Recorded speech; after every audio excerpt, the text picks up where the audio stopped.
Nous avons donc classé nos mesures du début du concerto pour violon et orchestre de Berg selon l'instrumentation. Donc si c'était la harpe et la clarinette qui jouaient, on les a coloriés en violet. Si c'était le violon, c'était un orange. Il nous reste maintenant à voir comment on peut trouver quelle est la première mesure, quelle est la mesure numéro 2, la numéro 3, et ainsi de suite. Il nous faut d'autres critères donc. Alors, un tout premier, regardons ce qui se passe au niveau des nuances. La première mesure est jouée pianissimo. Là, je l'ai malheureusement couvert, mais c'est pianissimo aussi. On continue la mesure 3, elle est jouée piano. Et la mesure 4, elle est jouée piano aussi. La mesure 5, elle est jouée MP, mezzo piano, qui est entre piano et mezzo forte. Pareil pour la suivante. Là, on a une accélération dans les nuances, parce que mezzo forte n'est pas répété encore une fois, mais on passe tout de suite à forte. Et puis, on descend à nouveau, mezzo forte et mezzo piano tout de suite. Donc, cette accélération se retrouve aussi à la descente. Alors, si on veut résumer, on peut se dire que le pic de tout cela se trouve ici, vers la note la plus aiguë, ici. Ça, c'est le sommet de cette montée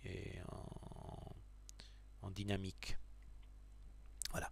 Et que donc, notre début, il aura un grand crescendo jusque-là, suivi par un diminuendo ici.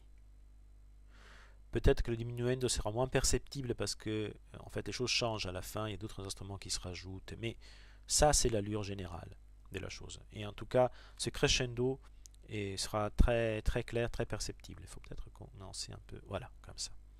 Très bien. Premier critère. Je pensais que c'est peut-être une bonne chose de numéroter ces mesures. 1, 3, 5, 7, 9.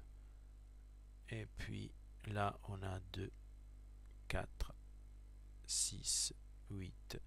Et la dernière mesure ici, on va l'appeler 10. Très bien. Autre critère, autre chose. Si l'on regarde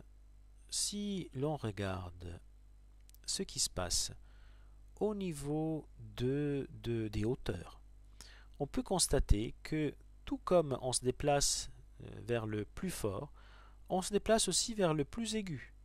Regardons ces notes-là au violon, et même si on ne sait pas lire la musique, on voit qu'elles sont placées plus haut dans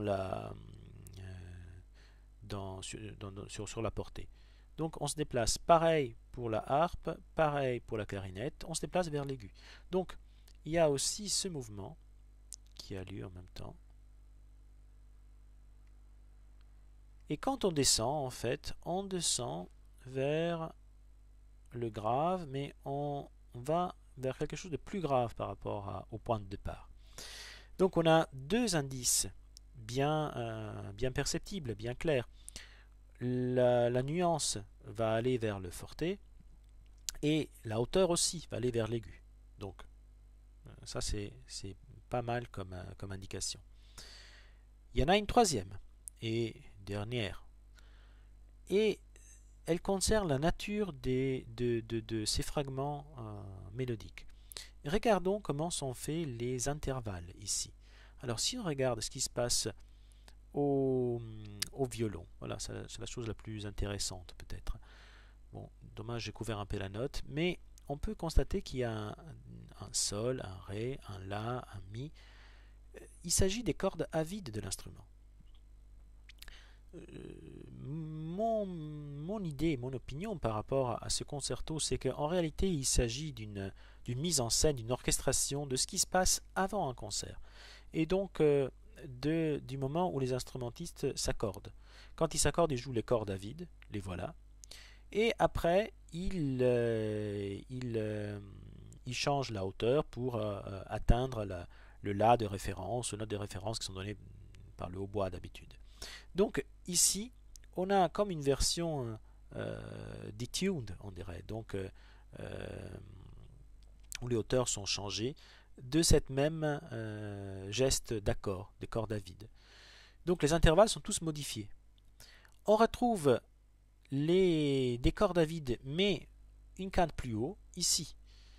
Et ça ne doit pas nous surprendre, parce qu'en réalité, ce qui se passe entre le alto et le violon, c'est exactement ça. Il y a une distance de quinte entre les deux instruments. Donc l'alto a une corde plus grave, les trois cordes en commun, et puis le violon a une corde plus aiguë. C'est à peu près ce qui se passe ici, hein, mais avec une note encore plus haute.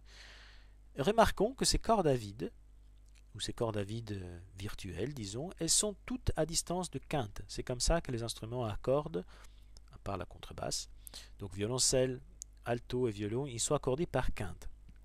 Donc vous avez ici des intervalles de quinte,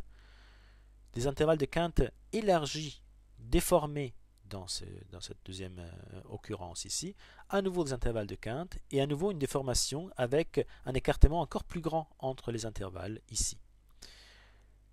La harpe, en fait, elle limite tout cela. Elle limite en quelque sorte le précédent. Donc c'est une drôle d'imitation, mais elle s'inspire exactement de ce genre de comportement. Donc vous avez des quintes juste ici, des intervalles plus grands que des quintes là.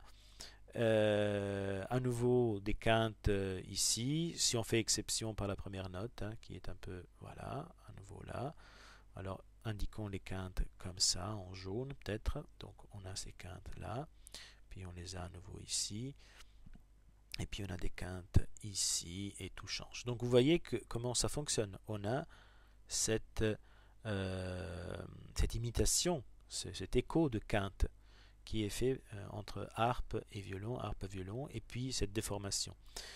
Donc la variation dans le profil, on la trouve facilement, parce que à partir de ce profil qui est fait de quintes, prenons une couleur un peu plus voyante, voyons si avec ce fuchsia on peut voir mieux. Voilà, au début c'était comme ça, et la fois suivante on se retrouve avec un écartement, et donc forcément ces deux-là se trouvent un peu plus près.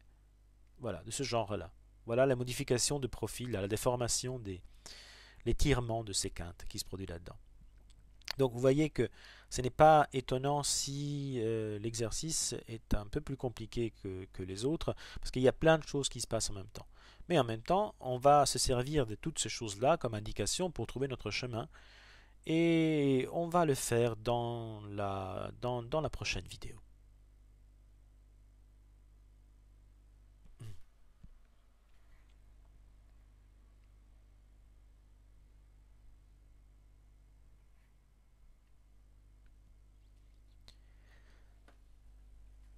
Nous avons déjà fait un grand bout de chemin dans ce concerto de Berg, dans ce début.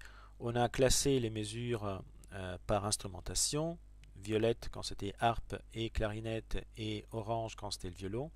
Et on a vu qu'on a plein d'autres critères pour nous suggérer quel est l'ordre exact des mesures maintenant, pour pouvoir numéroter ces différents bouts.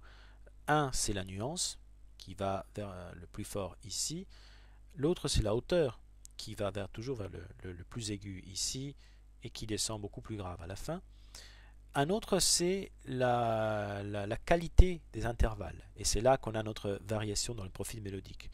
Les mesures entourées en jaune ont des intervalles de quinte justes, et les autres, ce sont des intervalles plus grands que de quinte. Donc on peut voir ça comme un étirement de ces quintes, comme une déformation de ces intervalles de quinte. Donc ça peut être quelque chose qui nous suggère aussi où l'on se trouve.